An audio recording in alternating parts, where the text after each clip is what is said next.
place.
It's Thursday, December 26th, 2024. I'm Dr. Greg Carr, sitting in for Roland. Umoja Babarigani.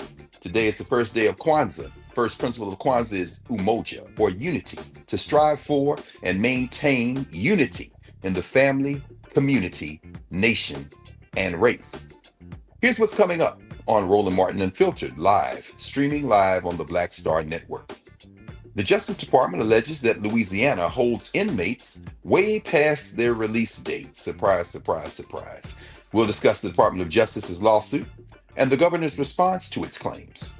A North Carolina mother wants to know who doused her daughter with gas and set her on fire.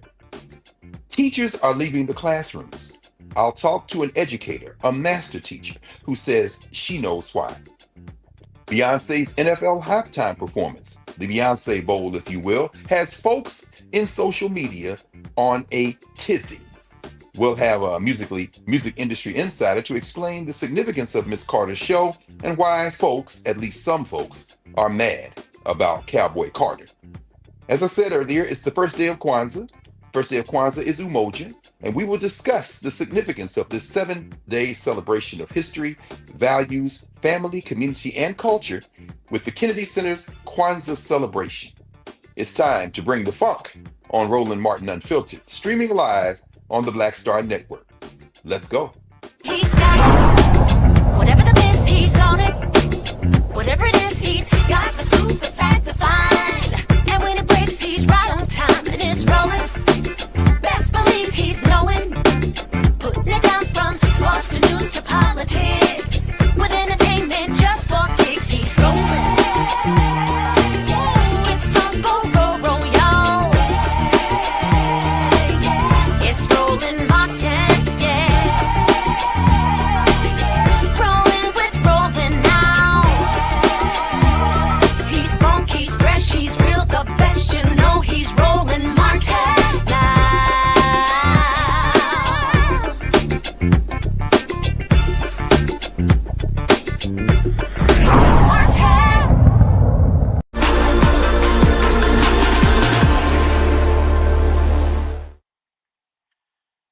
We've got breaking news. Richard Parsons, a pioneering Black business executive who led Time Warner after its disastrous merger with AOL and helped untangle some of the media industry's knottiest dilemmas, died Thursday in Manhattan at the age of 76. On October 21st, he announced he was leaving the post after learning that his health had taken a turn for the worse.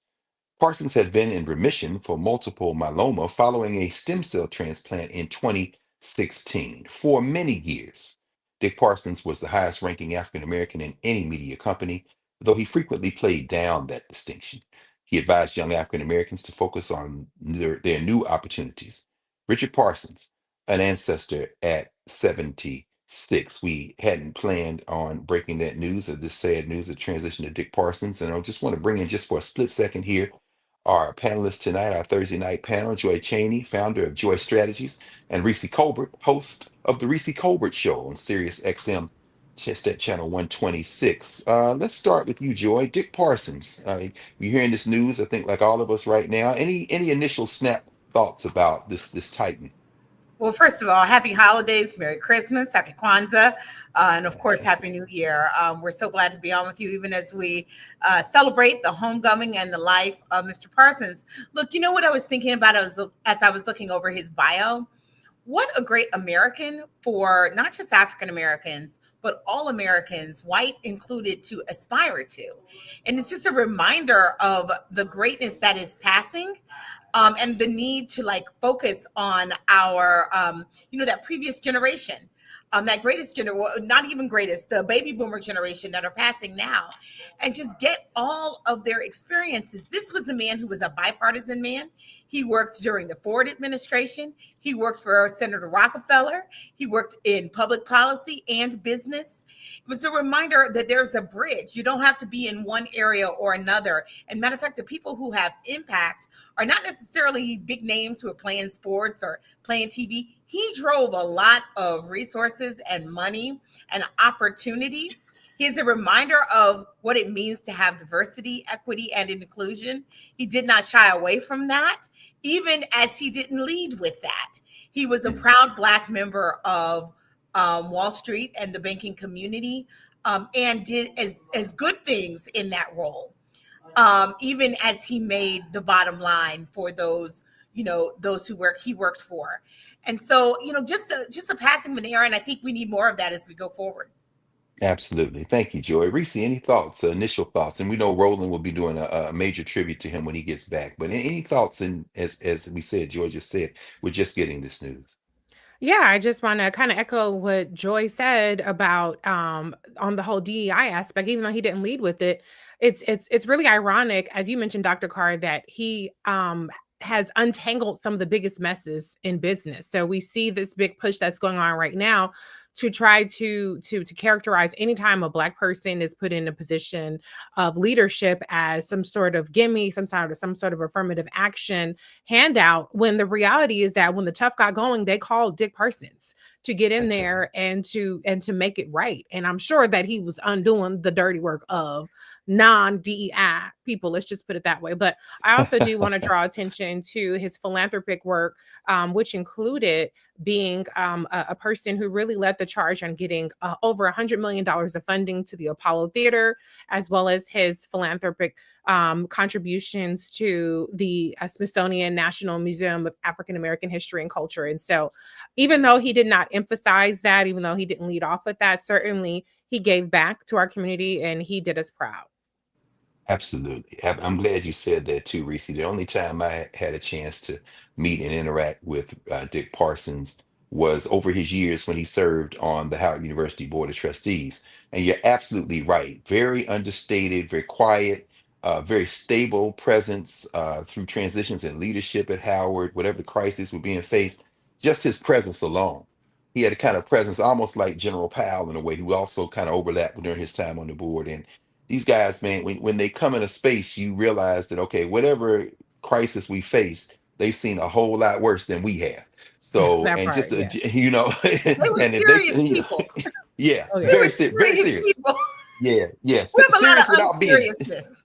With no question, and it was serious without being dour. You know, I mean, just kind of a calm spirit. So yeah, fly well, ancestor. You know, your ancestors will welcome you, and we will have much more to say about that when Roland gets back, and there'll be a long tribute with folks who knew him a whole lot better. So we'll continue with tonight's news. The Justice Department claims the state of Louisiana unlawfully imprisoned thousands of people for weeks and months after completing their sentences. In the 26-page complaint filed in the United States District Court for the Middle District of Louisiana, the Justice Department states a years-long pattern of detaining people past their sentences, including those eligible for immediate release at their sentencing hearings, violated the due process clause of the 14th Amendment. According to a recent Department of Justice report, since at least 2012, more than a quarter of people due to be released from the custody of the Louisiana Department of Public Safety and Corrections each year have been held past their release dates. In May alone, 141 people were held past their release dates, 120 of them for over a month. Nearly 80% of those unlawfully detained were eligible for immediate release during sentencing. Federal prosecutors filed the lawsuit, quote, to vindicate the constitutional rights of those who unlawfully detained and who were unlawfully detained rather, and to seek injunctive relief to end the rampant and over detention in Louisiana, end quote. The Louisiana governor and state attorney released this joint statement. And here we have the Hillbilly Horde, Governor Landry's statement with Merle, and we can put that back on the screen. We saw that previewed a second ago. This, of course, coming from the white nationalist government of Louisiana. Quote, this is Grinch Joe Biden's parting Christmas present to the state and the people of Louisiana. The Trump administration would likely have not allowed this case to be filed. No shit. Yeah. As we saw this week in Concordia Parish, Joe Biden and Merrick Garland's orders seem clear. Jam through as many frivolous cases as possible before the clock runs out. This is the same radical Justice Department that goes after political opponents, targets Catholics, and sees concerned school parents as a threat. All the while, our country was being invaded at our southern border and violent crime was on the rise across the nation. I'll pause here to remind everyone that this is well, I'm quoting this. Otherwise, I'm going to have to go gargle and brush my teeth after I read this. Let me continue. The American people have had enough of Biden's inept DOJ. As we have said, continuously said, rather, this problem stems from the failed criminal justice reforms pushed by the past administration. Let me read this with a little less enthusiasm because this garbage is making me sick. Here we go. These reforms ultimately complicated the criminal justice system, giving criminals a get out of jail free card. This past year, we have taken significant action to keep Louisianans safe and ensure those who commit the crime also do the time. The state of Louisiana is committed to preserving the constitutional rights of Louisiana citizens. We look forward to fighting this because the safety of Louisiana is our top priority. Governor Jeff Landry and Attorney General Liz Murrill. Okay, thank you. End quote. Now back to humanity after leading that bullshit. Let me bring the panel in to discuss this mess. Reese, you are nodding your head. I'm sorry to have borrowed a few words from your extensive vocabulary, but please, could you please bring some color back to that? Please, what do you have? Your thoughts on this this breaking news story? What it says is the Klan is back, bitches. More accurately, okay. What they're saying is a new Klan sheriff is riding into town by the name of Donald Trump, who's going to save the day and allow us to be the degenerate, rampant criminal vigilantes that we are masquerading as a criminal justice system. It's very clear that the law is actually beside the point. What the point is keeping mostly Black men and Black women in some cases in prison for as long as possible, regardless of the time. You want to say do the time, they've done it. They're not supposed to be there any longer, which last I checked is called doing your time. And so what we're going to see, what we're getting ready to usher in, and they're saying, thank God we have Trump coming in, is that there's going to be a complete disregard for even adhering to the law from law enforcement, who already does a shit job of doing it anyway. But now they really feel like, oh, we have immunity. And so this is, be very clear, very much part of the Republican playbook going forward. A lot of people are saying, oh, they can't get rid of all the immigrants. Who's going to do this? Who's going to do that? The prisoners, whether they belong in prison or not, the prisoners are going to be the new labor. I should put it more accurately, slave labor. So Yes. they are so excited that they can just dismiss this, put out a bullshit statement, and say, we're going to go back to doing what we've always been doing. And we're going to make it seem like we're doing it in your best interest, even though, by the way, it costs taxpayer dollars to keep people in prison beyond their prison date. But you know who it doesn't cost? The companies that benefit from the labor of prisoners. It doesn't cost them. It actually helps their bottom line. And so we're going to see a lot more prioritizing of corporate profits, a lot more dehumanizing, and a lot more emboldened Republicans doing whatever the hell they want to do with whoever the hell they want to do with, and who gonna check them, boo. Who gonna check on Boo, as you always say. I mean, it's quite striking, Joy, to get Yeah, it this is. news. So go And let right me ahead. say, I'm gonna do a friendly amendment, Teresi. When you hold people beyond their release date, it's called slavery. How about that? Okay, How it's about called that? slavery. Now, I would say that that incarcerating mass numbers of people, mostly African American, mostly Latino, is slavery to begin with. Most of them on nonviolent crimes is slavery anyway. But whatever. Holding them beyond their release date absolutely is. This is the right thing for the Justice Department to be doing. And when we say, look, the statement was insane, but it was perfect in its construction. First of all, he started talking about the Grinch. If you've watched the Grinch to the end, you know that the Grinch is ultimately the hero. Okay, so that's Yes. number one. Number two, yes, it does make a difference that when Donald Trump comes in, elections matter. And we were telling all of you, some of you, I just have to believe we're not that bright, that elections would ultimately matter, and that it matters who is at the Justice Department. Do they file charges to protect people, some of whom could be your family members, some of whom could be you, that finds yourself in a situation and you're being held even though you're supposed to be released? That's insane. That's called slavery. And now, yes, we're going to have a different set of priorities. But this administration is saying, even in our last days, we are going to run through the tape. Even though the American people, some of them rejected us, we're going to use the mandate that we already had and run through the tape and make sure we are filing lawsuits on behalf of those who deserve it, on behalf of the people of the United States. That's who they're actually filing it on behalf of. Because what Louisiana is doing is an affront to the rule of law, us. So yeah, that's what's happening here. And if the Trump administration wants to undo it, they will. But they'll have to undo it, and they'll be held accountable for it.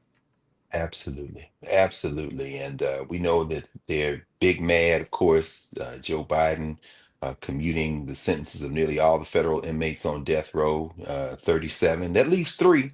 And since they're so hell bent to kill people, I don't know what Robert Bowers, who attacked the Tree of Life Synagogue, is thinking, or Dylan Roof, who killed our sisters and brothers and mother Manuel AME in South Carolina, or Zokar Zarnev, the bomber of the Boston Marathon, are thinking. But I will say this, Mr. President elect, since you so, pissed off and wanting to, show that you're tough, there are three cats sitting on federal death row, and I'm not a death penalty guy, but if anybody's gonna get it, I can't think anybody better than Dylan Roof. You got three in your sights. We'll find out what that's about. And Governor Landry, just a word to you, my friend.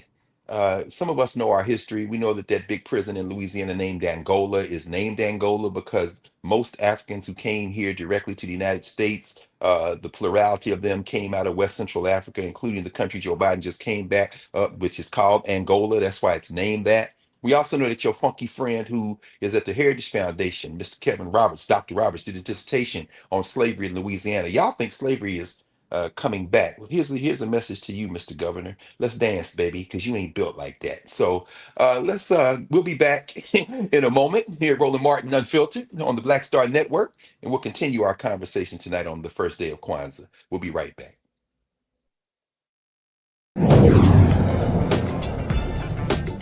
Now streaming on the Black Star Network. I was challenged by my uncle early on before I even had a career, like I was maybe 8 years old, and my uncle said, "What do you want to do?" And I told him I wanted to be a rapper. And he said, "Okay, well, I don't know anything about the music business, so what you should do is learn everything there is to know about the music business, and I'll make sure that you have the resources to push you through." And so I went and bought books, All You Need to Know About the Music Business, Hitmen. I just went and bought a bunch of books and just started reading as a 10-year-old, just reading. And so I learned, all things licensing, mechanical rights. I learned about publishing, learned about how composition is broke up into two pieces, the writer's portion and the producer's portion. But by the time I actually learned, I came back and I was ready to okay, I got it. He would go into prison. So I had all this information. All this knowledge. All this knowledge. You like, well, what I'm going to do with it now?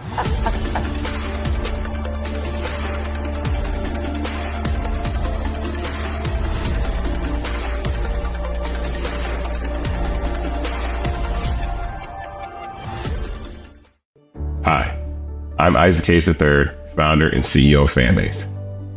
Fanbase is a free to download, free to use, next generation social media platform that allows anyone to have followers and subscribers on the same page.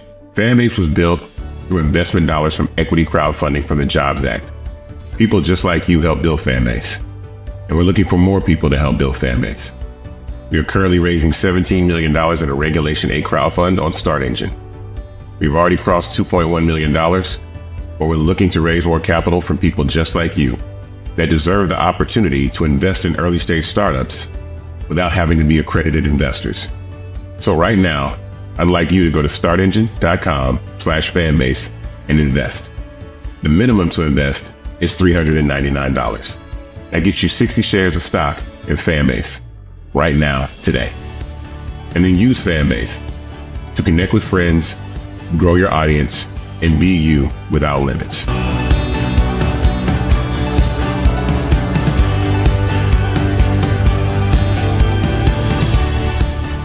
Hey, this is Motown recording artist Kim. You are watching Roland Martin Unfiltered.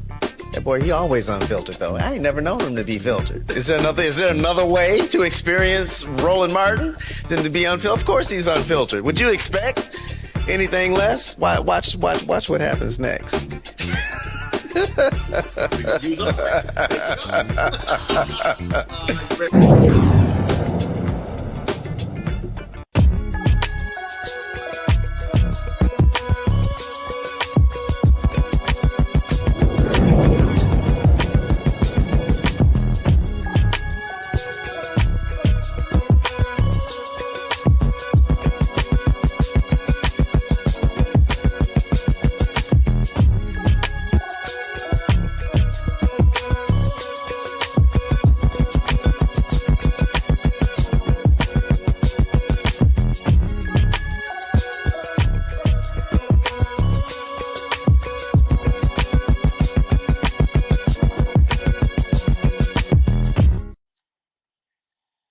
Leave it to Roland Martin Unfiltered to have this very important story uh, inserted right at the perfect time when teachers are having a holiday break and touch and win between the end of this year and the beginning of next academic year. Teachers are quitting their jobs in record numbers, raising the question of why. A recent report by the Pew Research Center found that 44% of K-12 teachers in the United States reported feeling burned out often or always. Over 270,000 teachers are expected to quit each year for the next 3 years, and the ever-changing national and state level policies are making teaching particularly difficult. We've been joined tonight on Roland Martin Unfiltered by a master teacher, Njimele Tamala Anderson, who is an English teacher at Science Leadership Academy at Denver Beaver Academy in Philadelphia, Pennsylvania. She practices liberatory education. She has recently been named Educator of the Year by the Philadelphia Citizen. Very important work. For many years, she served as the lead academic at Philadelphia Freedom Schools and has done so much work over the years. And we are really honored that you join us right now to discuss this very important situation. Njimele Anderson, welcome to Roland Martin Unfiltered. Well, thank you so much, Dr. Carr, for having me. Absolutely. Absolutely, it's a pleasure. We are, very much looking forward to your thoughts on this. You heard the statistics, and you've lived with the ebbs and flows of teaching for quite some time. You've served with a number of incredible teachers and young teachers, those who they hit a wall and leave, and those who hit a wall and stay. Your initial thoughts on this report and its implications for education? Well, for one, I think it's sad, and it can be discouraging. Unfortunately, it is very true. I talk to a lot of young teachers coming into the profession, and it's stressful. Being a teacher is stressful. It is amazing and wonderful and enriching, but it is stressful. And depending on what school you're in, where you land, like the type of administrators that you have, it can make it either a more pleasurable experience, or it could be flat out unbearable.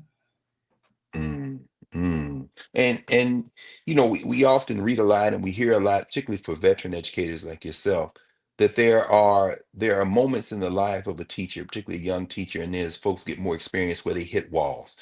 Could you if you had to think about this in terms of numbers, are there first year, second year, third, 15th, five? I mean, where are some of the walls that teachers hit as they kind of progress through their careers?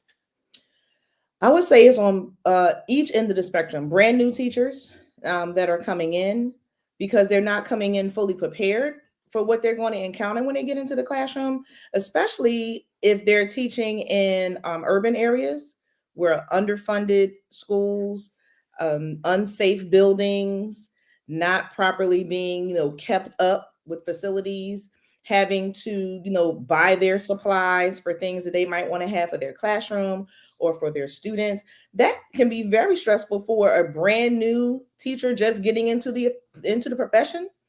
Because student teaching, you're not paid for student teaching. You have to do that for free. Except for just this year in Pennsylvania, they have made changes in that, where student teachers will be able to now receive a stipend, which was long overdue. Because I don't really know any other profession where you do your interning or you do your clinicals and you're not paid. Just teaching. Mhm, They don't make mhm. teaching attractive. They don't make it sexy for somebody to want to become a teacher. So first year teachers coming in, I see them hitting quite often a wall early, just from the stress of being a new teacher in a new school, not really feeling prepared, the financial situation. And then the other end of the spectrum, you have teachers who have been in the game for a minute, but have been unhappy for a minute. And so Mm. like, all right, I can't do it again. I can't do anymore. I can't take another change. I can't take another demand. I can't take another class. And so they're like, I'm out. Mm. Have you, I'm thinking about this because, those of us in and around the Philadelphia area know your work for quite some time, and you worked in just about every kind of iteration that you can work in as an educator, administrator, classroom teacher, after school programs, summer programs, all kind of things, design, curriculum design, teacher training. In in the arc of your work, are there jobs that teachers can take that can help not only enhance their skills but keep them emotionally healthy and balanced? I mean, and think things that will enhance their classroom experiences. I'm talking about doing work as educators. I mean, could it be after school programs? Is it working to help other teachers? Through your experience, what has helped sustain those teachers who might hit that wall, who might say, okay, I can't take another change, I can't take another break? It's important for all teachers, but especially for new teachers when they're coming into the profession, when they're coming into a school, to find a community. And it would be ideal if new teachers are coming into buildings and the existing staff are like building a wall of support for them and a network for them. And in many schools, this does happen. But there are instances when you come into schools and the young new teacher coming in, and not necessarily young teacher, because we had people who are doing their second career and are doing it as teachers, right? Coming into the classroom, that don't get that support. But here's the thing with that also. Everybody, once school starts, once the bell rings at the start of the school year, Every teacher has their own load to carry, right? Mm, So it's not really a lot of support that your colleagues can necessarily give you as a new teacher coming into the profession, especially if you're really struggling. And mm, then if you don't have a good administrative staff that is there to support you in the areas that you need, it can really be a really hard and lonely place. A really hard and lonely place. So mm, if teachers are coming into buildings and they don't have that support, they need to find a community of teachers outside of that space. I talk to many young teachers coming into the profession. They have my cell phone numbers. I was just talking to a sister last week. She was texting me like a red alert, like I need help right now. And so you have to, one, as a veteran teacher, be available to new teachers coming into the profession, right? Knowing that you were once that new teacher coming in. The other part of it is that teachers, no matter how long you've been in the game, you must always be perfecting your craft. Always. mm, No matter what you have to do, getting into a community, going to workshops, doing planning meetings. Like I have a sister, Dr. Rosser. We would sit at her kitchen table and just sit and just do planning together, mm, right? mm, Now that goes back to this article about this work-life balance. mhm, Because while I'm mhm. planning, it's not on my teacher contract hours, it's I know on my that's right. hours, right? Yeah. So finding work-life balance is also key. Okay. Well, I tell you what, Angelina, we're going to open this up and bring our panel in. I want to ask Joy first if she has any questions, comments in this extended dialogue with you. Joy? Hi. So I'm from Orlando, Florida, and one of the things some of my teacher friends say that's weighing on them is just the instability. That they get a good principal, they really like that principal. Then as the teacher, if the principal's doing a good job, next couple of years they move that principal, and they bring in someone who may not be as good, right? And they just can never gain traction. There's not that kind of stability where they can really gain traction, and they don't feel supported as teachers. What role do things like that, like just the way the school system works, weighs in on like just bringing teachers down? Yeah, the problem is, and it happens not just with administrators, but with teachers as well. So say you have this excellent dynamic teacher, right?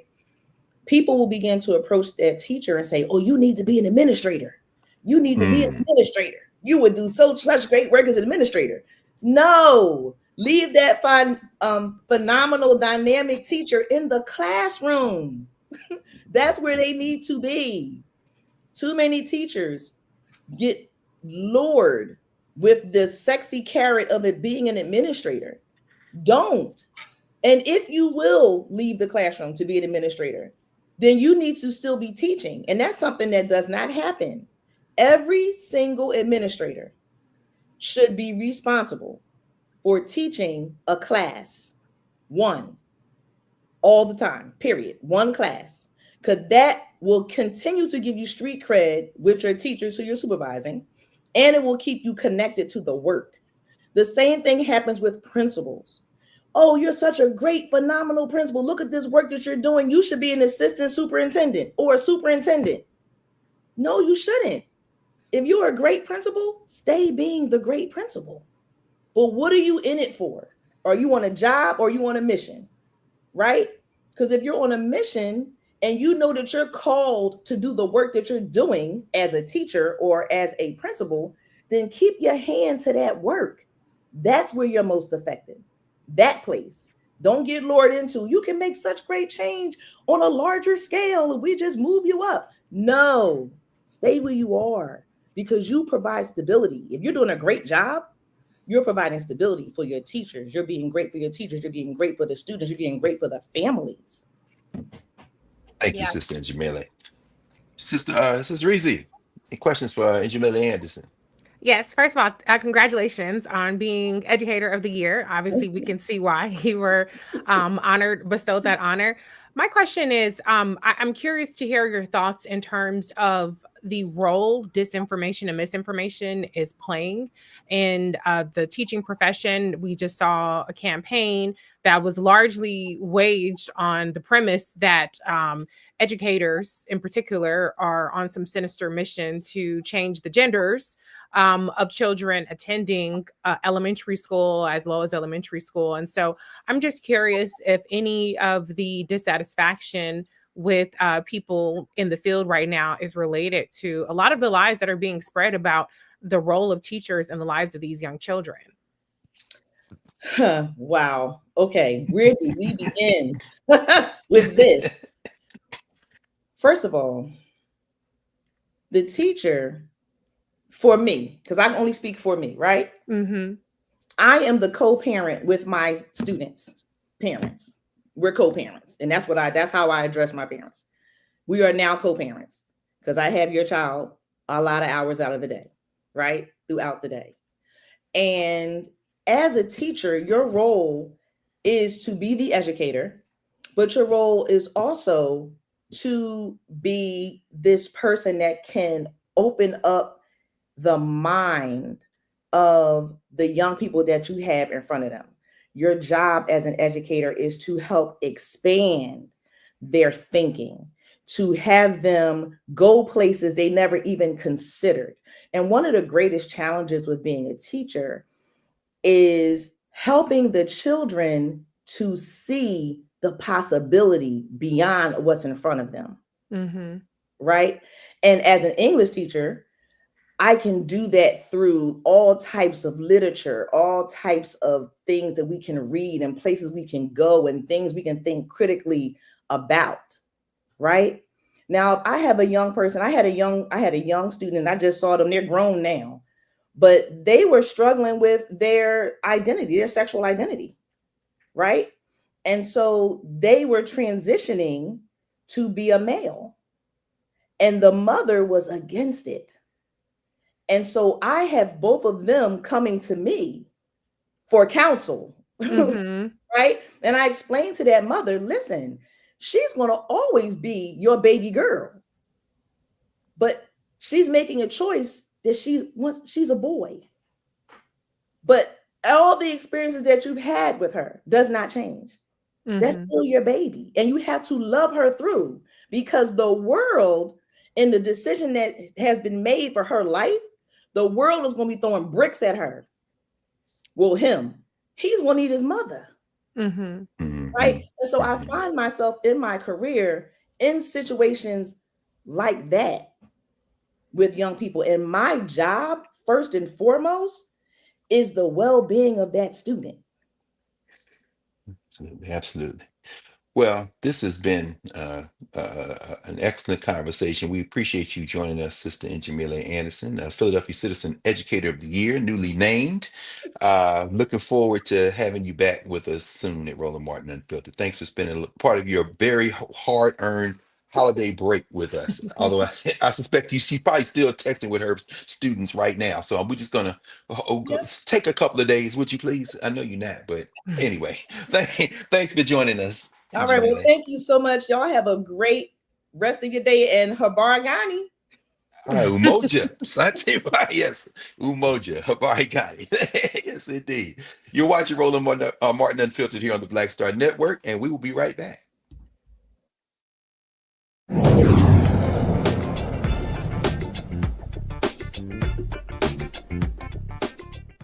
Hi, I'm Isaac Hayes III, founder and CEO of Fanbase. Fanbase is a free-to-download, free-to-use, next-generation social media platform that allows anyone to have followers and subscribers on the same page. Fanbase was built through investment dollars from equity crowdfunding from the Jobs Act. People just like you help build Fanbase, and we're looking for more people to help build Fanbase. We are currently raising $17 million in a Regulation A crowdfund on Start Engine. We've already crossed $2.1 million, but we're looking to raise more capital from people just like you that deserve the opportunity to invest in early stage startups without having to be accredited investors. So right now, I'd like you to go to startengine.com/fanbase and invest. The minimum to invest is $399. That gets you 60 shares of stock in Fanbase right now, today. and then use Fanbase to connect with friends, grow your audience, and be you without limits.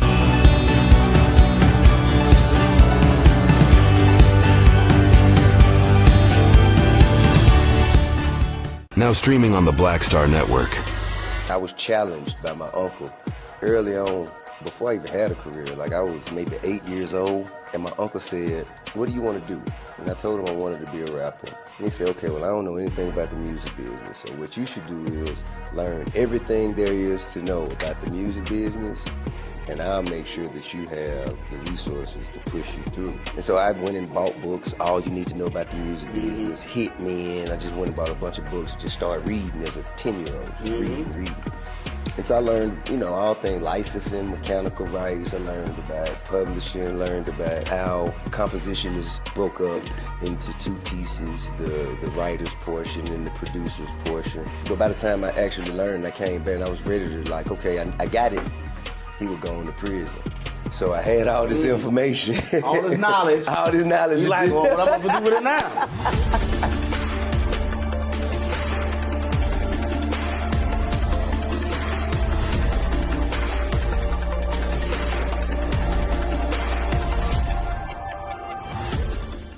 Now that Roland Martin is willing to give me the blueprint, hey, Ross, I need to go to Tyler Perry and get another blueprint because I need some green money. The only way I can do what I'm doing, I need to make some money. So you'll see me working with Roland. Matter of fact, it's the Roland Martin and Cheryl Underwood show. Well, should it be the Cheryl Underwood show and the Roland Martin show? Well, whatever show it's going to be, it's going to be good.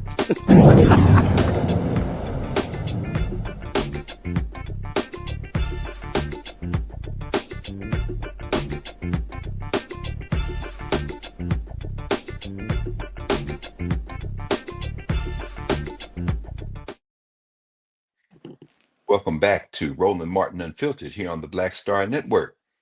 We now turn our attention to the epical news of yesterday. I confess I wasn't quite aware of what was about to happen, but here in Georgia, as the moment neared, shout out to Shay Kelsey, Spelmanite, who was like, "Yeah, y'all got to turn on the Beyonce Bowl." What? The what? What? Okay, all right. So the hive's not coming for me. Beyonce's halftime performance yesterday at NRG Stadium on Christmas Day during the Houston Texans versus Baltimore Ravens game was met apparently with mixed reaction.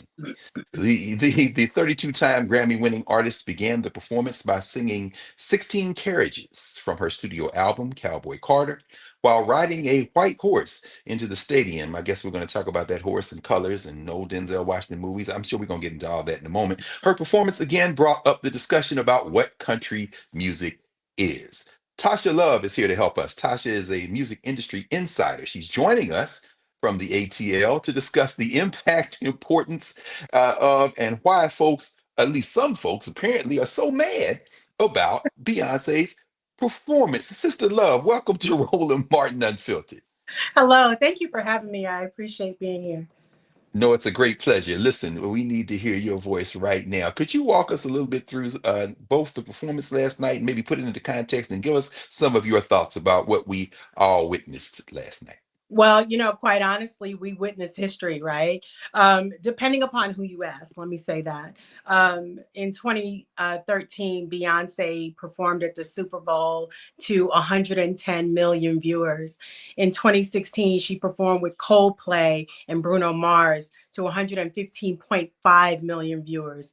And last night, during that Christmas halftime show, which wasn't even the Super Bowl, had viewers from 200 countries. The performance viewers, the numbers spiked right before Beyonce came on. Everybody turned off after the game, aside, of course, from the viewers that were actually there for the game. But I think I'd be pretty hard pressed to find out who was actually playing. I ran from the kitchen with so many other of my family members, probably like you. You were like, Beyonce Bowl, what is that? Oh, yeah, wait, what? Yeah, right. Depending upon who you ask, nobody even watched or knew what was happening during the game until B hit the stage. I mean, she's the Queen Bee, and I think that needs to be respected. 200 countries last night. There were people live streaming their performances from Thailand, from Japan, from Switzerland. Beyonce ruled the night hands down.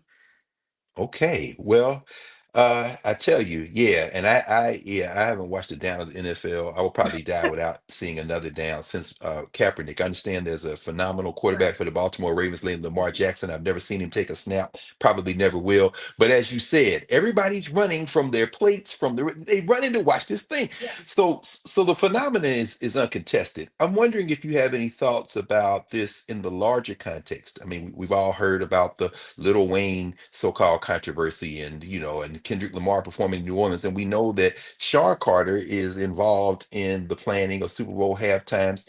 I'm wondering if you have any thoughts about maybe the chess, not checkers. I've heard that bandied about in the last 24 hours, moves about that Miss Carter, that the Beyonce knows Carter is engaged in, because could you put this in a conversation with what's going to happen in the Super Bowl in 2025? I mean, where does this fit relative to that? I mean, is there a larger strategy at play? Any thoughts on what's going on, even in terms of what she's trying to accomplish in this moment relative to this larger complex of sports and entertainment in this country?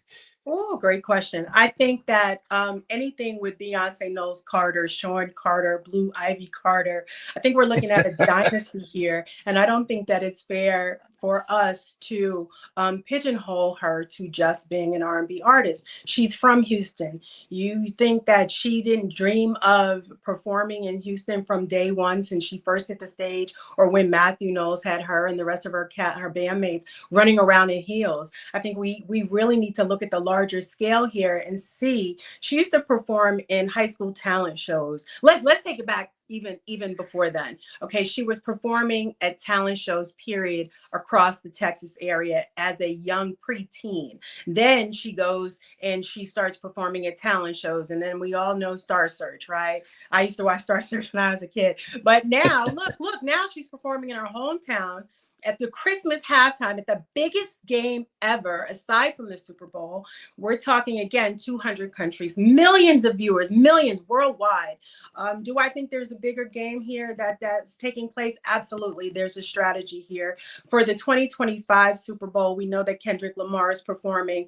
After what Beyonce did last night with that drum line, the speculation is that now Kendrick can't come with a band, right? Because Beyonce took that drum line there. But is there a bigger strategy? Yes.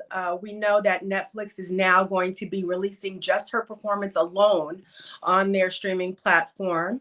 They of course are not going to rebroadcast the game. They don't want to see the game. We want to see Beyonce, right?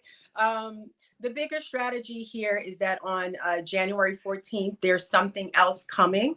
I've heard rumors of a possible tour slated from little hints that she was dropping through the previous tour.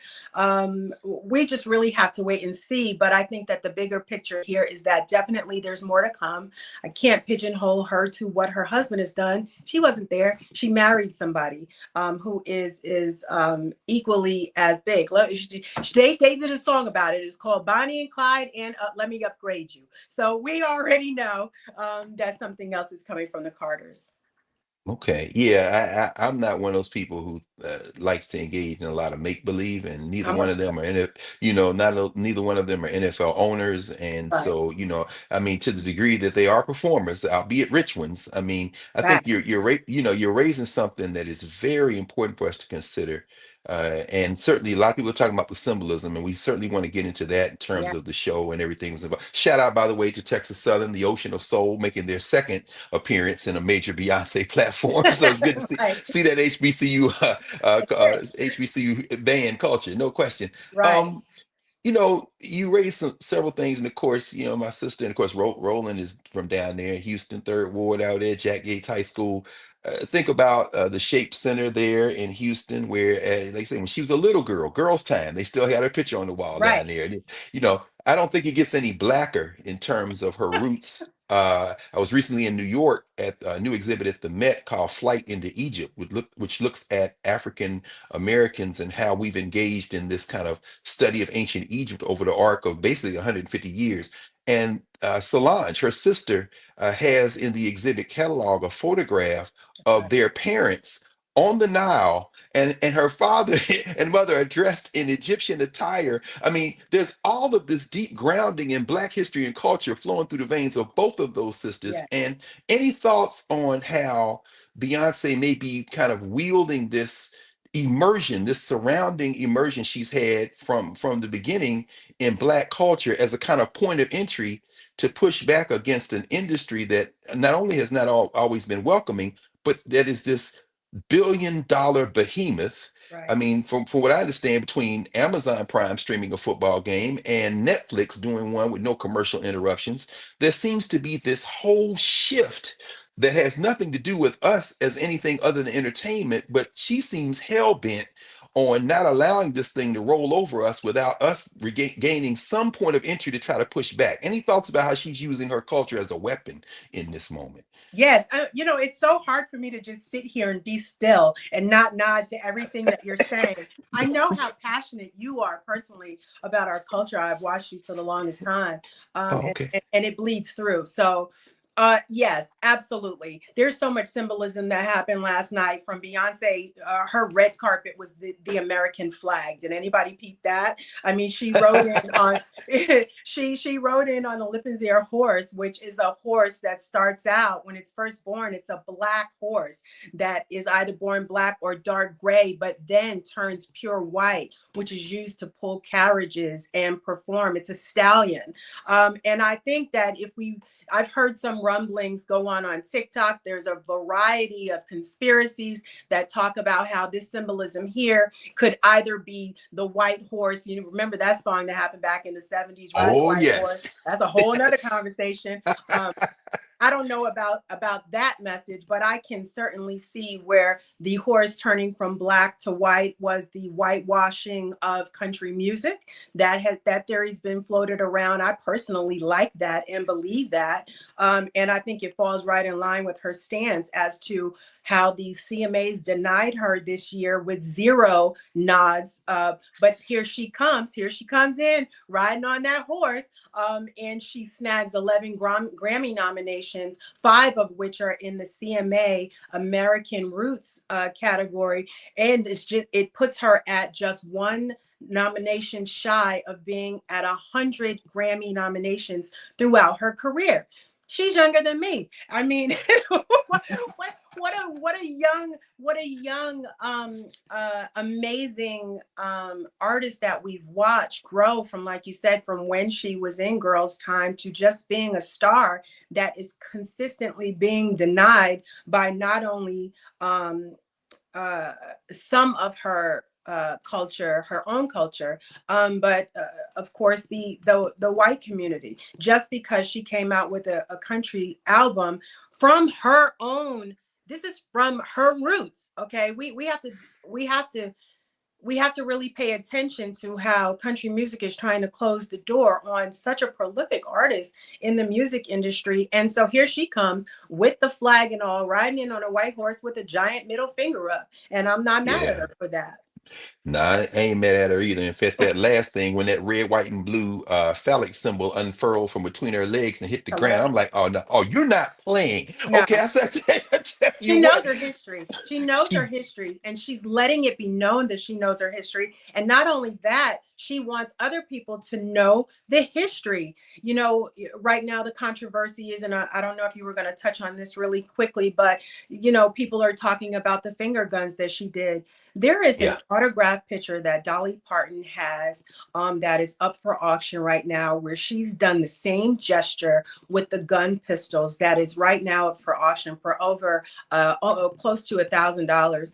And that is just because I don't think people really know about it. But Beyonce's not the first. But what she is saying is that I will not be the last Black artist that does country music. I'm not even the first. I'm just showing you how many of us are out there. Absolutely. No, we're going to touch on that in a moment, Sister Tasha. We, in fact, we're going to take a quick break, and then when we come back, Joy and Reese are going to join the conversation. And I, for one, am going to sit back because I can't wait to hear you three sisters walk us through. Oh, I love that. What we're talking about. Absolutely. So you're watching Roland Martin Unfiltered here on the Black Star Network. This is why you support the Black Star Network. You're not going to hear this anywhere else. We'll be right back.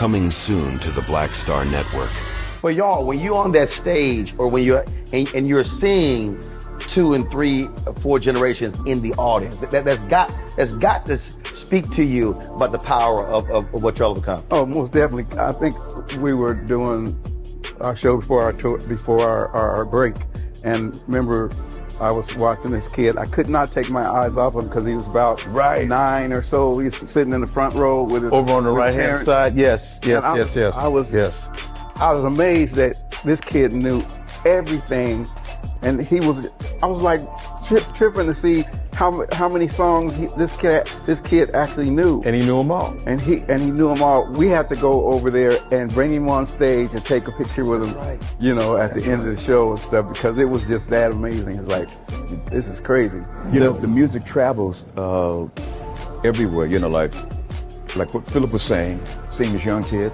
Then you hear our songs on commercials, cold commercials. Then you have the younger ones that hear our music in animation.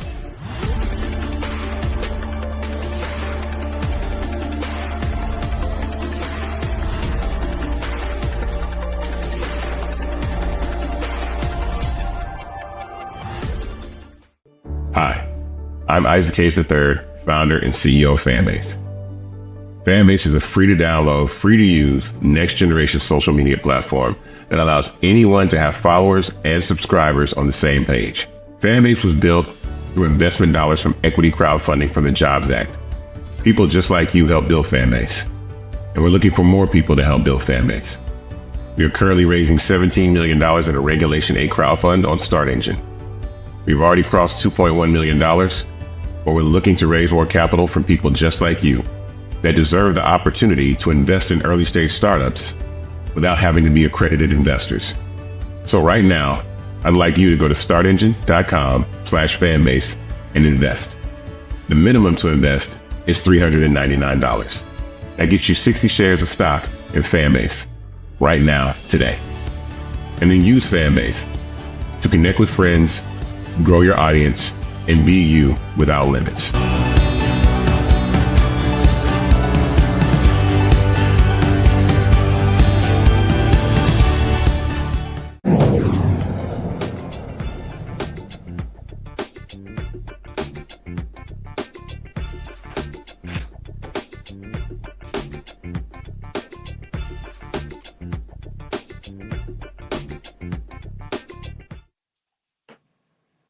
Welcome back to Roland Martin Unfiltered here on the Black Star Network. Don't forget to support the Black Star Network. We're joined right now talking all things Beyonce's performance, the Beyonce Bowl with Sister Tasha Love, joining us from Atlanta. And so I'm going to ask Reese to jump in. Reese, any thoughts about what we saw and any thoughts of conversation for Sister Tasha? Of course I have thoughts. I mean, the Beyonce Bowl was absolutely sensational, spectacular, magnificent. It was like a love letter to Black America. I was like, this is how I would have felt if Kamala Harris had won. We would have had our little Black girl magic moment. We would have been like, yeah, we running shit. So I absolutely loved every single moment of it. I mean, she gave every emotion. And I loved that Black women were able to be centered with the Blackbird quartet, that she highlighted Black women country music artists. She highlighted Black men country artists, and she just owned a whole ass stadium. And so it gave everything. It gave more. You always think that it's going to be hyped up, overhyped, and then she delivers even beyond anybody's wildest expectations. But I just want to take a moment to say, can we normalize not giving a fuck about what racist white people are triggered by? Like, at the end of the day, Beyonce is that girl. She doesn't have to ask permission from the Country Music Awards funky ass or anybody else to get out there and perform the Cowboy Carter, perform country music, reclaim it for Black people. She can do that shit because she's Beyonce. And if you're mad about it, you're going to have to stay mad about it, because you can get Trump, but you cannot get Beyonce, okay? We had a dance party with Beyonce, and we loved every moment of it. Netflix is very smart for putting it on, because I will be restreaming it with my sound bar blasting next time. And if you don't like Beyonce, who cares? She's been famous for 30-something years. There are no more cookies left for people who like Rihanna or Mariah or whoever, Taylor Swift. more than Beyonce because she is and has proven that she is one of the greatest entertainers of all time. So that's my comment. Now for my question for Miss Tasha. Yes, um, ma'am. can you tell us a little bit about some of the special guests she had in the audience? I mean, in the show, we know that she had Blue Ivy, but there were also other people that she kind of gave a platform to, like the first Black rodeo queen and others. So can you just shed a little bit of light about some of the special guests throughout the show that she highlighted? Sure. First of all, I 100% agree with everything that you just said. And then, too, I think, the one thing about Beyonce is that, especially that she does, that I especially love is that she will recognize those that have come before her. Now, we all know that the theories of, oh, she bit this person, oh, she took this style, or she canceled this artist. So, she just corners the market. But one thing that she did here, she was extremely smart. Some of the artists that she featured was one, Shabuzi. Shabuzi is #1 right now in the country music charts. Let's just keep this 100. When Beyonce put Shabuzi on the album and she highlighted him, there were certainly rumblings. His music really was getting on the charts. But once Beyonce featured him, I don't want to take anything away from his talent, but he did shoot to #1 because now not only are there white country music artists just listening to him, now you have Black rappers listening to Shabuzi. It wouldn't surprise me if Lil Wayne would have an album with Shabuzi coming out. So I think that we really need to pay homage to that. Certainly, she featured the banjo solo. The artist was not there that actually did that, but there was Tierra. There was Post Malone. While Post Malone is white, he's still on the chart. And in fact, he's #2 on the chart. So what Beyonce's really doing is she's crossing these boundaries by saying, listen, I'm not really trying to acknowledge color here in the country music, but if you want to go there, okay, I can cross back over into another genre and make it #1. And I think that that's what is really, really important here. Not only that, but she featured, again, just the drum line. The drum line to me was impressive because I went to Morris Brown College. No question. You want to talk about a drum line? We got it for you. I mean, come on and everything. But before I came from New York, I was not aware of the drum line. And then, of course, I get to Morris Brown, where the movie Drumline is shot. So there's no bounds to what she's done. And then if we're going to talk nepotism and if Trump could do it, Beyonce could do it. I'm not mad at Blue Ivy standing there next to her mother on the biggest platform, the biggest stage, acknowledging that she is Texas bred. She's born there. I can't wait to go back to White Plains and do a performance in the middle of the square where I'm from, or go back to my high school and say, hey, I'm broadcasting from my high school. This is where I'm from. But I think we need to acknowledge that she was born there and she took it all the way back. And not only did she take it back, but she brought these other artists with her, and the women that did Blackbird all are historic within their own right. They all have their own music, their own albums. And Beyonce, whether the CMAs allows her to or not, she's still going to get the country music sales. So you can keep your little award. That's not what we after anyway. It's really the sales and the money and the charts. So it really doesn't matter. The door has been shut on Black women before. All we do is come and kick it down. So what? No question. Sister Joy, please, conversation with us. Yes, you guys are leaving off right where I wanted to start. I mean, the fact of the matter is, this is a metaphor for life. Right? Just because you are not being recognized by the gatekeeper, whoever is the official person, you can just simply go around. Here we are on, the Black, news network, right? Yeah, that part. That's right. You can create your own. You don't have to do it through someone else, waiting for them to acknowledge you. You can go direct to consumer. And so I love that in the same year that the CMA snubbed her, right, stupidly, while the rest of us embraced her and bought it and blew it up. And other artists are saying, hey, we want to be associated with that because we know ultimately she's bringing in the dollars and she's bringing in the talent. She's bringing in great music. It's so silly. But to then I'm not a big fan of the NFL. Trust me. I'm not a big fan of any of these. I mean, I can't even. But the fact that they're not stupid, right? And we know they go where it's hot. And they would not be, they are selecting her because they understand that's what people want to see. They understand that she's significant. So even if a gatekeeper doesn't see you, so you have to see yourself. And Beyonce sees herself, and you can see that. She sees her people, and she brings that to a multicultural audience. You would have thought only Black people were watching. That's how Black it was. Right. And yet everyone is watching. Everyone is watching. It's for everyone. And they're all getting a piece of that history. They're all being like, let me look this up. What was the significance of this? And in so doing, they're getting the Black history. They're getting what they're not being taught of in school. So I love it. Right. I love it. I'm all for it. Now, let me just ask you about the business. Mm-hmm. So Netflix. What I have been loving, look, I'm a Taylor Swift fan too. What I've been loving is that not only have they been doing these concert tours, they've also been making movies, right, of the concert tour, which it tells a unique story. So then Netflix is now going to re-air it. How can we, are we going to be seeing more of that? Where you have the concert, you have the ecosystem who watched it maybe in real time, or even if it's being shown on TV live. But then you have this whole other group that gets to re-air it over and over again, and how the artists monetizing that.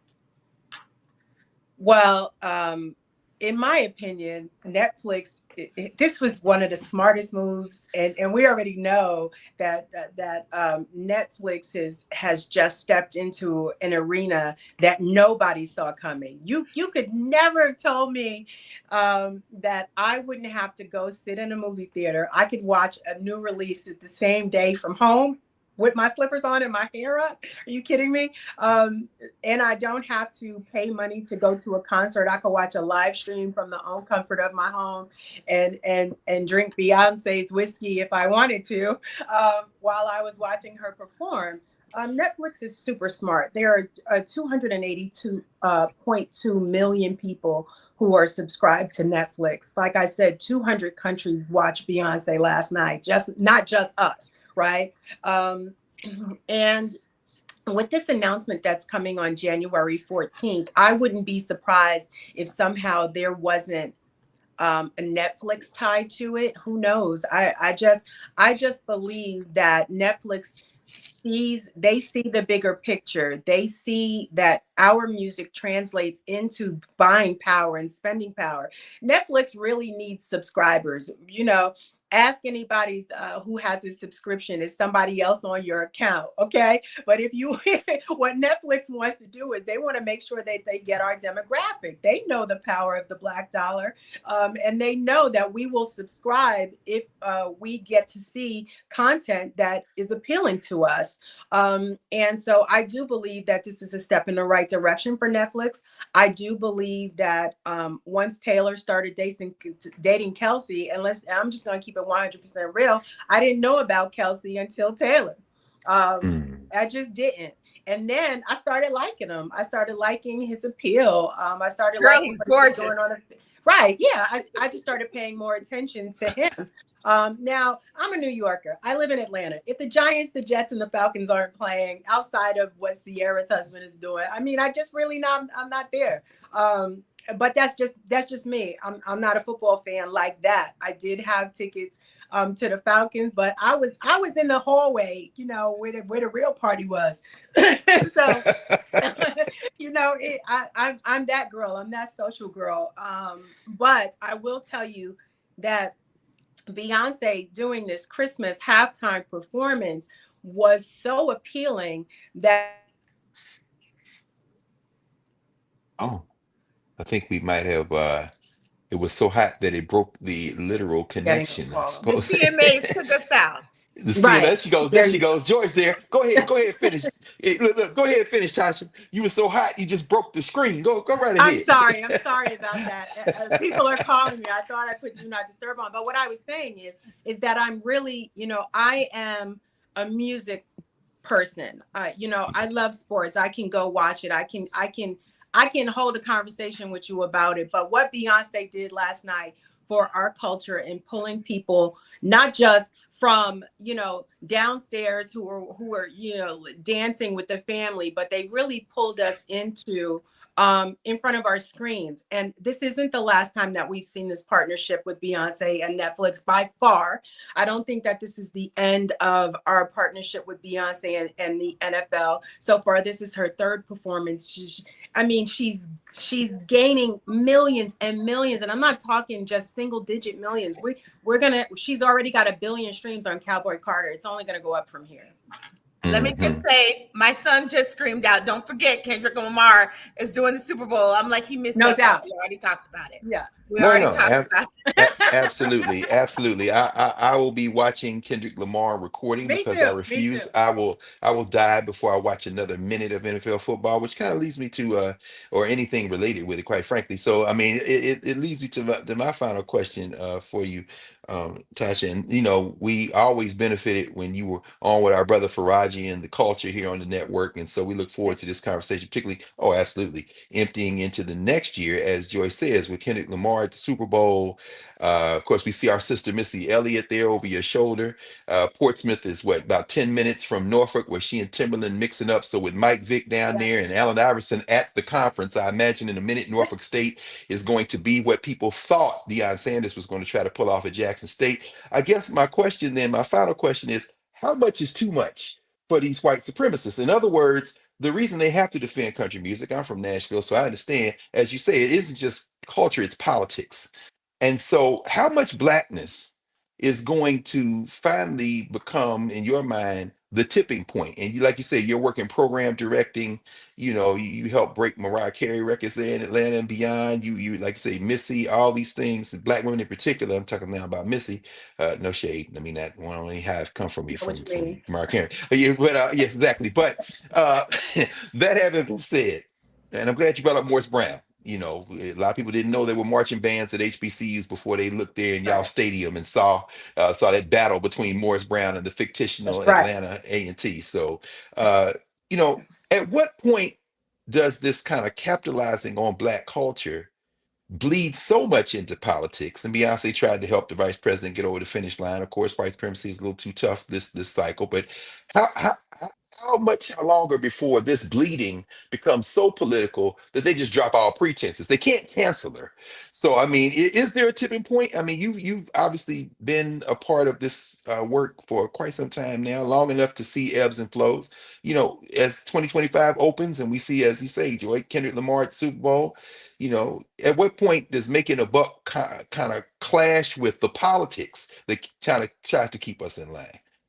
Well, listen, I've spent the last, I don't know, so many decades. I hate to age myself in the music culture, but immediately, of course, I can think of a song, Luther Vandross, "Never Too Much, Never Too Much, Never Too Much." Right. Pops right into my head. Listen, we got to do what we got to do. I think we've been oppressed and held down for far too long. I think that our music is an outright expression as to from before we got here, when we were on the plantations, when we were finding our way with Harriet Tubman. We had so many hymns and just motivation to come through music. We just can't stop. I mean, Marvin Gaye wrote a song, "What's Going On?" We still don't know what's going on. I mean, it's the song is so prevalent today. We just really can't be stopped. And if we need to put hidden messages in our music, then that's what we're going to continue to do to the end of time until the message gets out. Kendrick Lamar coming into the Super Bowl is a bold, brave decision made, and I understand that people were hit hurt by Lil Wayne, who sits on my wall here, one of his platinum albums. But I think what we really need to do is, in this day and age, we need it to be heard, no matter if they hear it just on a surface level or if we hear it down to our bones. I think that we all need to dive a little bit deeper and listen to the lyrics that were being said. And as far as politics is concerned, we need music to get us through these next 4 years. Absolutely. Absolutely. And That quite honestly, the messaging outside of what you all provide and what the Roland Martin Network, what comes from it, we're going to need hidden messages in the song in order to get it through. Because quite honestly, you know, with newspapers are going out of business, it's not being printed. TikTok is the new source of information. YouTube is the next source of information. And quite honestly, music is the gateway for that. And without the message getting through, it's going to be missed. I have a 10-year-old son, and he and I are in deep discussion. I let him listen, the clean versions, of course, to Kendrick Lamar. We listen to Wu-Tang. We listen to KRS-One. We listen to Queen Latifah. Okay. We listen Yes. to Sister Soldier. We listen to Run DMC. We listen to LL because he's one of my faves, because I need him to know the soft and sensitive side. But I mean, you know, you mentioned Norfolk State. My dad went to Norfolk State, so I got a shout out to my dad. But I think that the times of us of our music being stolen from us are gone. I think that if we continue to push the bounds and cross into where they don't want us, I think this is just a normal path for us. This is not new to our culture. It might be new to other people because we've been suppressed for so long, but all in all, we're just not going to take it anymore. And if we need to claim it on the music charts, this is what we're going to do. No question. Well, Dr. Carr, can I add one thing? Oh yeah, please. Not that Go Tasha ahead, didn't go ahead. say it all, but I just have to say that when we're in this anti-woke, anti-CRT, anti-DEI era where it seems like they're rocking up win after win, I think that Beyonce shows the limits of that. You can kill DEI, but you cannot kill the demand from the people. You cannot kill the way that Beyonce and Black people and our sauce and our swagger is always going to evoke the emotion, which is the opposite of the apathy that has gotten them all of these wins on the political side. And so what they should be looking at, instead of us looking at the limits and the tipping point, they should be looking at the limits and the tipping point of what they're trying to do, because they keep fucking around and we're not going to be having a debate about whether or not Beyonce is the greatest or whatever situation. We're going to be having the debate about the kind of things that they've had people in a slumber over. And so this is evidence of the limits of their political willpower over the people and what the people want to see. Agreed. Absolutely. Look, Absolutely. We're vibing on this call because that is literally what I was going to say. I mean, the fact of the matter is the NFL isn't just playing Beyonce because we listen to Beyonce or Kendrick Lamar because we listen to Kendrick Lamar. We love us, but they're doing it because white people, young white people, middle-aged white people are listening to Beyonce and Kendrick Lamar and all of those things, right? And when they are getting messages, they may not be getting the same messages that we're getting, but they're getting a message. Okay.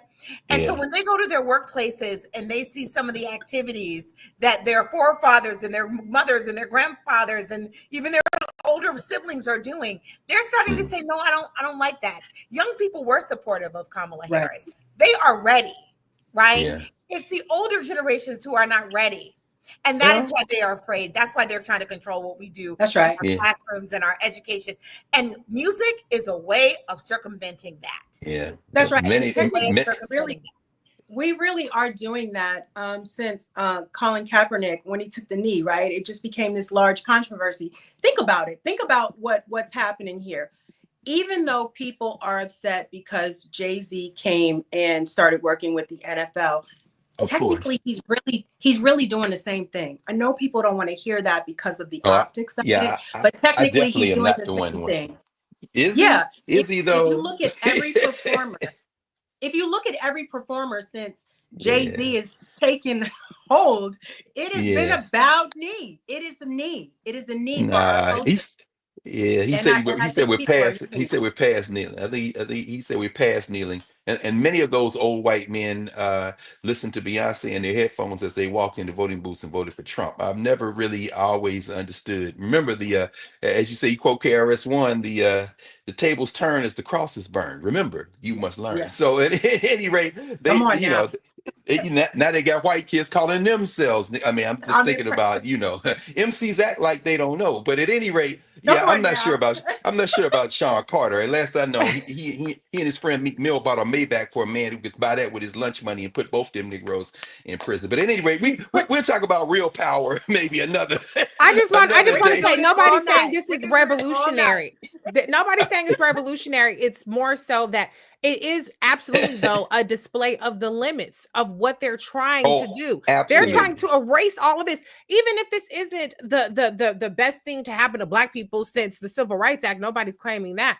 They don't even want us to have this much, but they can't help it because the demand far exceeds the power that they have, that we've allowed them to have because of our apathy. And so I know you're skeptical, Dr. Carr, and I will defer to you. I'm We're not all skeptical. I know we've been. But you know what? We got to take our wins where we can get them. There you go. But you know what? Yeah. A win is a win. Yeah. In the famous words of Kendrick Lamar, we're going to be all right. Period. People are missing that. We're going to be all right. Oh, yeah.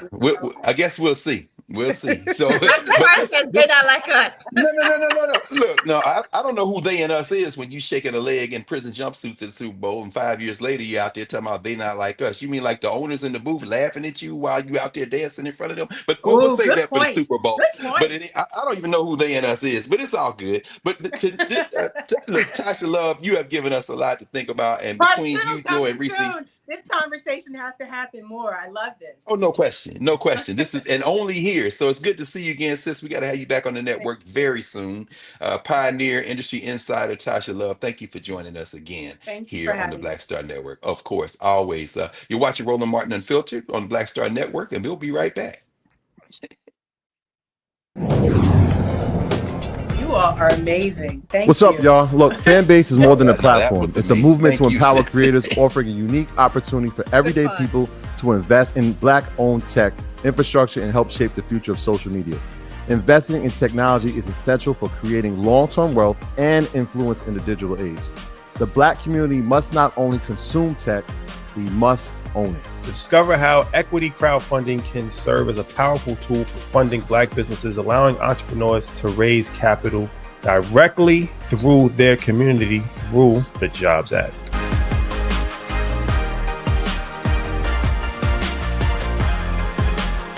Now streaming on the Black Star Network.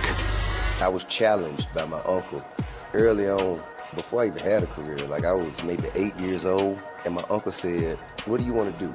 And I told him I wanted to be a rapper. And he said, "Okay, well, I don't know anything about the music business, so what you should do is learn everything there is to know about the music business, and I'll make sure that you have the resources to push you through." And so I went and bought books, All You Need to Know About the Music Business, hit me, and I just went and bought a bunch of books to just start reading as a 10-year-old, just reading. And so I learned, all things licensing, mechanical rights. I learned about publishing, learned about how composition is broke up into two pieces, the writer's portion and the producer's portion. But by the time I actually learned, I came back and I was ready to okay, I got it. He would go into prison. So I had all this information. All this knowledge. All this knowledge. You like, well, what I'm going to do with it now?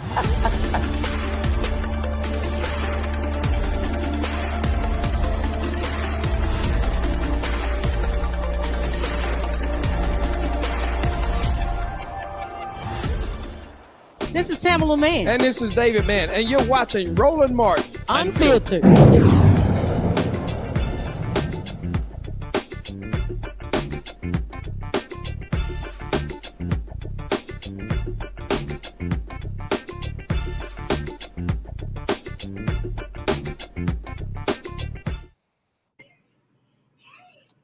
We're back. Sorry about that. You all had a little bit of a moment there with the check, but I think we're back. Happy Kwanzaa, or as the greeting goes in Kiswahili, Habari Gani. Kwanzaa means first fruits of the harvest. This is, of course, again in Kiswahili. Today is the first day of the 7-day celebration from December 26th to January 1st. That honors African traditions and culture. This is a Pan-African holiday created by Maulana Rakaringa and the organization US in 1966, a week-long celebration that honors history, values, family, community, and culture. Each day, a different principle is highlighted. Of course, first we have Umoja, representing unity. That's today. Kujichagulia, tomorrow, the second day of Kwanzaa, which means self-determination. Ujima, collective work and responsibility. Ujamaa, which is cooperative economics. Nia, which is for purpose. And Kuumba, creativity. And finally, on the last day of Kwanzaa, January the 1st, which also coincides with Emancipation Day rituals. People go to watch night services on the 31st of December in Black churches all around the United States. The day, January the 1st, the last day of Kwanzaa, Imani, faith. Very important. This is celebrated all over the world. This is celebrated in many places, big and small. It is a Pan-African holiday. It is not a Black Christmas. It is a made-up holiday, as is Christmas and Easter and every other holiday. For those who might want to say, Kwanzaa made-up holiday, I say name one that isn't. And then the crickets begin to sing. For the first time in over 20 years, the John F. Kennedy Center will host a Kwanzaa event here in Washington, D.C., with music, performances, stories, and an African marketplace. These events kick off Friday night with the legacy of the Dibinga sisters and the Origination Cultural Arts Center.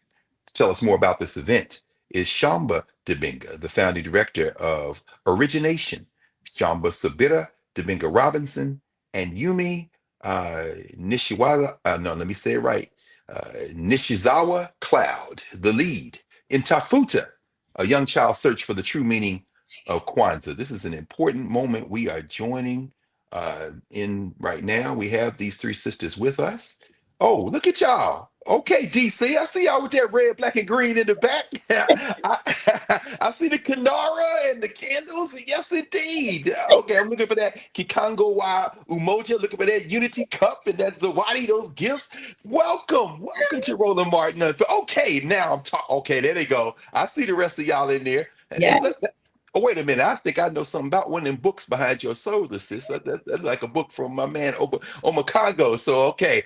Somebody talk to us about what's going on at the Kennedy Center. Y'all blacking up John F. Kennedy's good name in D.C. these days. Habari Ghani. What's going on? Umoja. Thank you. Umoja, of Thank course. you so much. Thank you for having us.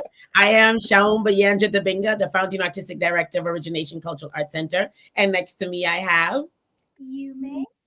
What is your last name, Yume? Nishizawa Cloyd. And that's right. And then we also have in here with us, Shamba Subira Dibinga. There you go. Who are you? I'm Shamba Subira Dibinga Robinson. Yes. Yes. And yes. we are excited to be at the Kennedy Center tomorrow night and bring, we're going from Congo to the Kennedy Center, and we are going to bring the energy tomorrow. Yes, you are. Talk to us a little bit about the journey to the Kennedy Center, the energy you're going to be bringing, and maybe about about Origination Cultural Arts Center. This institution building is, hey, that's the principle of Kwanzaa. You got to build institutions, right? Talk to us a little bit about this journey. So our journey to the Kennedy Center was something that was in the back of my brain. So I'm always trying to think about things that we can do for our young people and how we can bring awareness to Africa and African traditions and culture and our voice. And so a friend of mine, I outside of running Origination, I teach Infernal Hot Pilates and other, fitness classes. And my friend Pierre, she works with the Smithsonian, and she came to my class one day and I said to her, it'd be so cool if we could perform at the Kennedy Center. And I literally just said it just to say it, but also in Boston in December, we participate in community Kwanzaas, and those have been going on in Boston for over 20 years. So my dad, the late Reverend Dr. Dibinga wa Said, was one of the people, along with Sadiki, that created these community Kwanzaas that happen throughout our community. And so she actually came to our community Kwanzaas and scouted us, and then she brought the information back to the Kennedy Center there. And she did a presentation about us, and then we were invited. So that was a dream come true. That is something I never thought would come to fruition, but it did. And we are here. And tomorrow, I brought in the team tomorrow. It's right. It's going down tomorrow. So we are going to present a Kwanzaa ceremony, and that is going to include Dr. Ome Kongo Dibinga. He will be part of the Kwanzaa ceremony as well as performing tomorrow. We have members of our alumni from Origination, as well as some of our present members of Nia Dance Troupe, Girls of Imani and Imani Jr., that are going to perform spoken word, modern dance, African dance, hip hop, Afro beats, you name it, we're going to be doing it. And it's all going down tomorrow at the Kennedy Center. Yes, and thank you so much for raising the name of your father, the great ancestor, Dibinga Wa Said. Of course, some people might know him from Harvard Divinity School, but we know that son of Central Africa for bringing all of that Africa here. Yes, born 20 years before the CIA tried to take out Patrice Lumumba, but they couldn't kill the spirit. That brother brought Congo here. So, oh my good, Yumi and Shada Sabita, y'all got to talk to us as well. Young people involved in this. Which one's going to go first and tell us about your work here? And particularly, maybe we can start, Yumi, because you're playing the lead in Tafuta. What is that about? So Tafuta, just so you know, Tafuta is a musical about Kwanzaa. And so this year, Yume was the lead. So Yume, talk to us a little bit about Tafuta. So Tafuta is about this young girl who goes to like a mall and goes to this African American cultural store, and she meets these dolls, and they represent the 7 principles. And so she goes on a journey. The principles talk about Kwanzaa and what the principles mean. And to me, when I got that role, it was very surprising because last year I was Imani, and there was a lot of lines.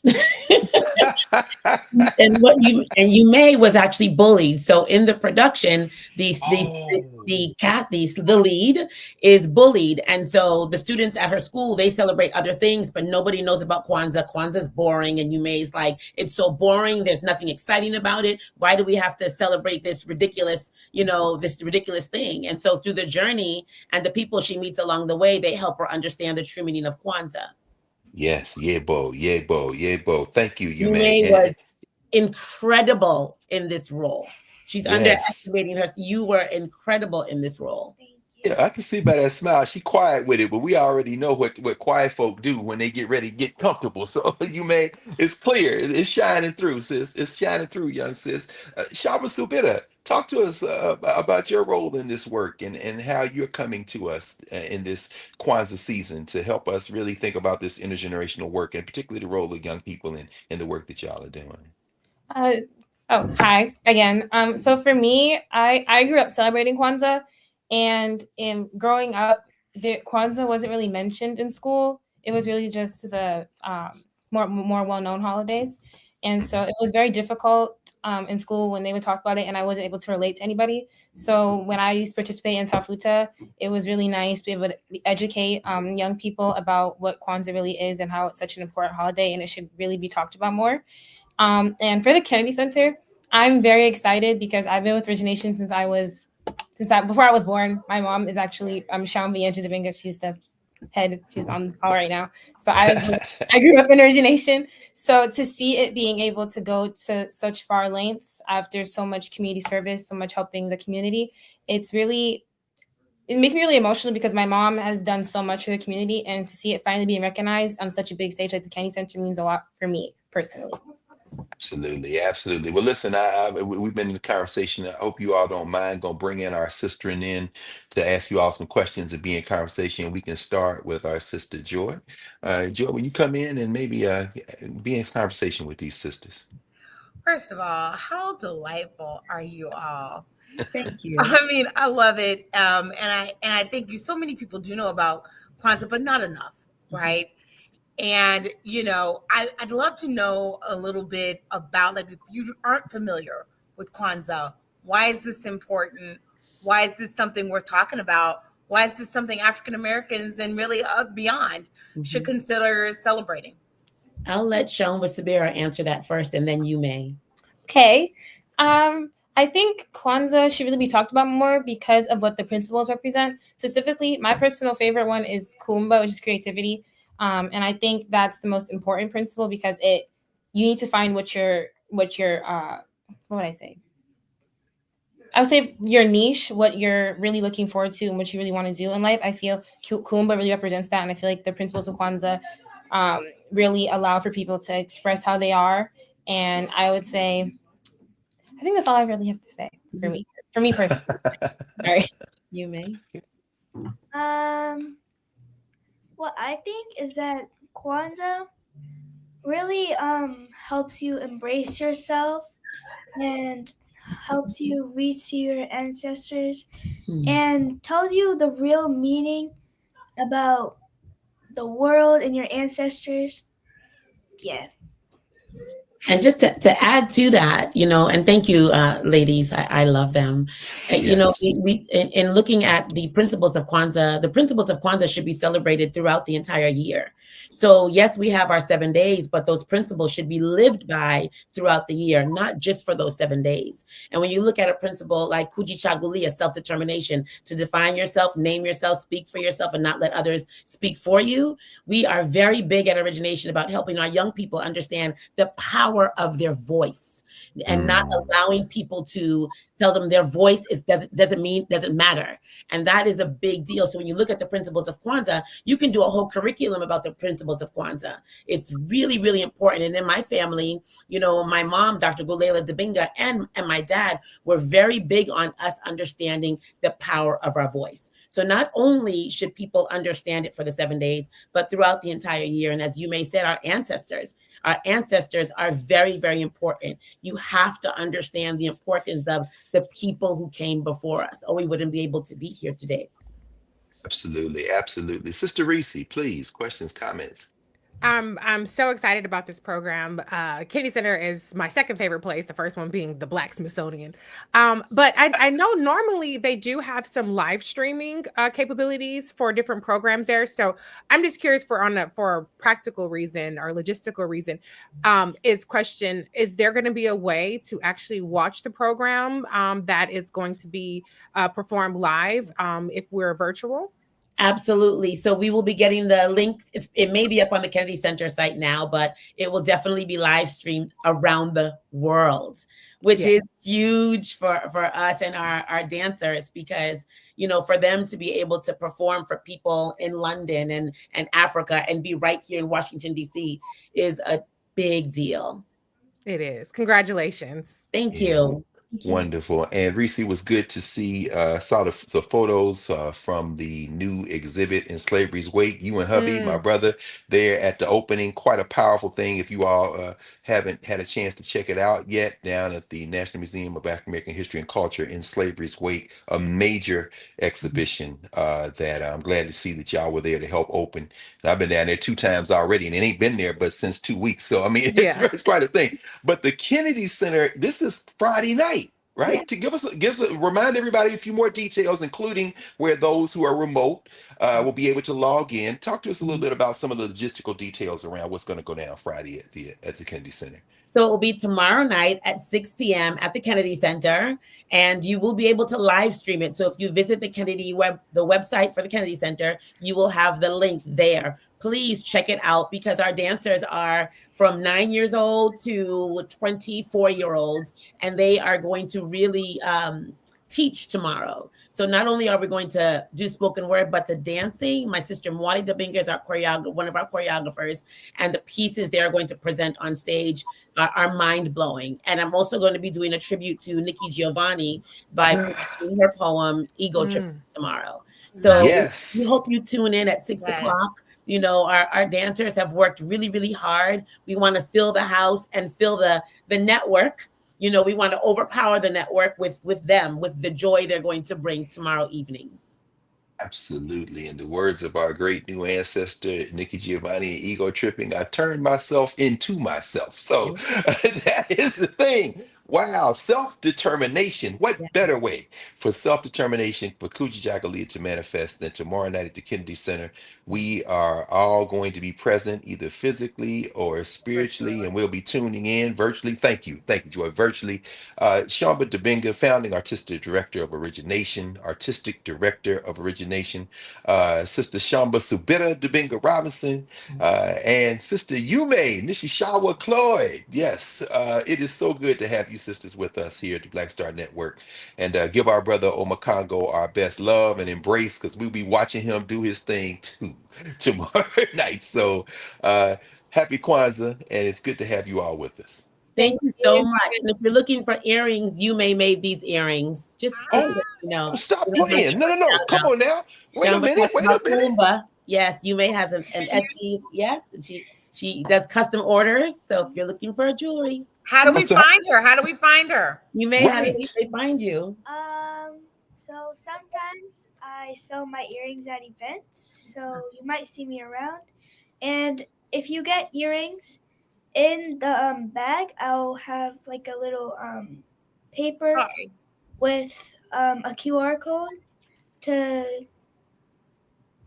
Oh yeah, so that QR code brings you to my Instagram page, and you can see a bunch of earrings. And if you want more information on how to purchase them, you can reach out to me. And you can go right to the Origination website, our info@originationinc.org, and we will connect you with Yume, or we'll connect you with Shamba Subira, because she's a fashion designer over at Howard University. So that's it for us tonight.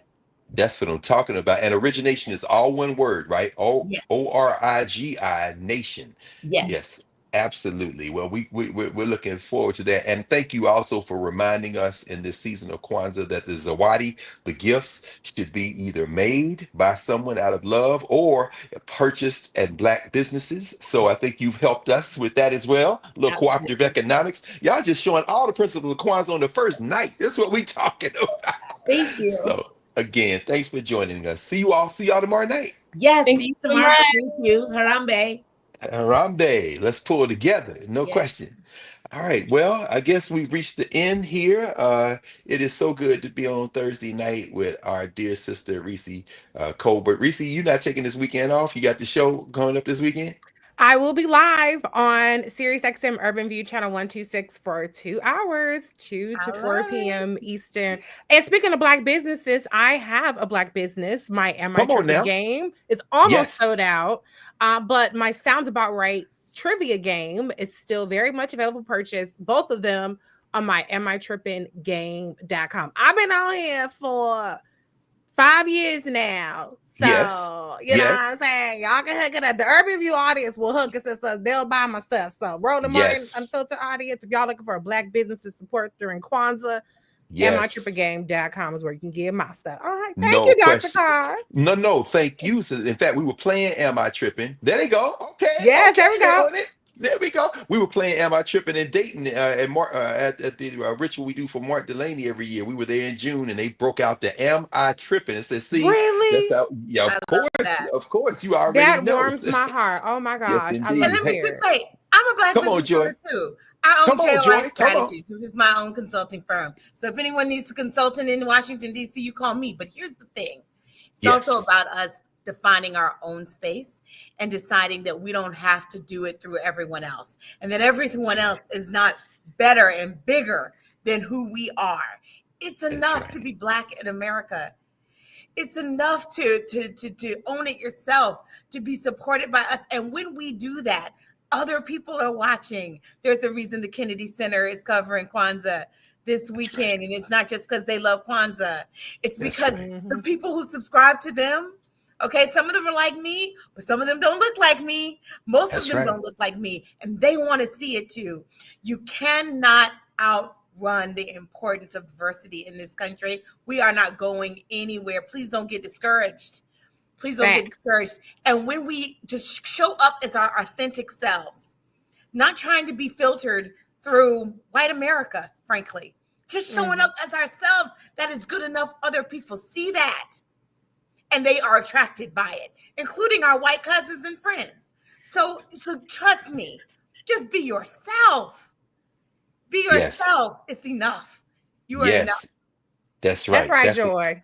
That's right. You look, you have put us perfectly where we need to be put to end today, as we empty into the second day of Kwanzaa Damara Kuji Chagalia, which is to define ourselves, name ourselves, and create for ourselves and speak for ourselves instead of being defined, named, or created by others. So man, this is the Kwanzaa season. And both of you, Black-owned business, of course, Ujamaa, cooperative economics. And on this night of unity, the first night of Kwanzaa, understand there is time now. This is where you support Black businesses. This is in the spirit of Kwanzaa. So both of y'all should be overflowed on websites and orders and consultants and all that stuff between now and January the 1st. Let's break the bank. And that includes supporting the Black Star Network. So again, thank you, Reese. Thank you, Joy, always. And y'all remember now, support the Black Star Network. You all know how to give. Roland always has the ways to give that flashes up. There we are. You see Stripe. There's the QR code. Cash App. They moved away from that, but you can click the Cash App Pay button to contribute as well. Hashtag Roland Martin Unfiltered. Hashtag Black Star Network. You see the PayPal there at paypal.me/R Martin Unfiltered. Venmo, which is venmo.com/R Martin. RM Unfiltered. And at Zelle, Roland at RolandMartin.com. Also Roland at RolandMartinUnfiltered.com. So again, for those of you who do it the old way, like my mom and them used to do it, which is put the money in a piece of white construction paper or something like that, fold it over, put it in the envelope, and trust that Louis DeJoy and them won't open your mail and will get it to Washington, D.C. You saw the PO box there. So again, Joy, again, Reese, love y'all. Great to see y'all. Always good to be here. Always, always. And so we'll see you all tomorrow night on Roland Martin Unfiltered. Holla. Folks, Black Star Network is here. Hold no punches. I'm real revolutionary right now. Support this man, Black Media. He makes sure that our stories are told. Thank you for being the voice of Black America, Roland. Stay Black. I love y'all. All momentum we have now. We have to keep this going. The video looks phenomenal. See, this difference between Black Star Network and Black-owned media and something like CNN. You can't be Black-owned media and be scared. It's time to be smart. Bring your eyeballs home. You dig?